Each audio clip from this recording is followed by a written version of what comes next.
May plano ka na, di ba? Simulan mo na. Now na. Hindi yan lalago kung nakatenga lang ang mga plano mo. Sa pagsisimula ng negosyo, tandaan mo, hindi ka agad kikita. Kailangan mong maging handa. Kailangan realistic ang goal mo. Huwag kang mag-alala sa mabagal na simula. Para maging successful ang business mo, kailangan mo ng sapat na kaalaman, sapat na oras, at tamang mindset bago mo makita ang bunga ng iyong hard work.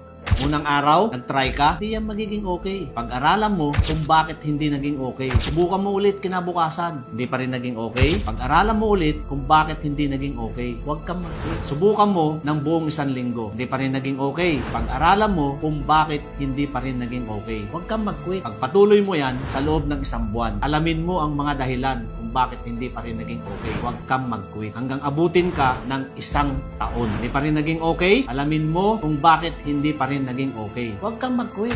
Ano-ano na ba ang mga ginawa mo? Pagod ka na ba? Yung tipong aayaw ka na? Nawawalan ka na ng pag-asa? Huwag kang mag-quit dahil tinitiyak ko sa'yo lahat ng pinagdaanan mo, dyan mo malalaman ang mga dapat at hindi mo dapat gawin. At unti-unti mo nang maaabot ang mga pangarap mo. Mga ma'am, sir, real talk lang sa pagpasok na negosyo. Pag nag-quit, talo.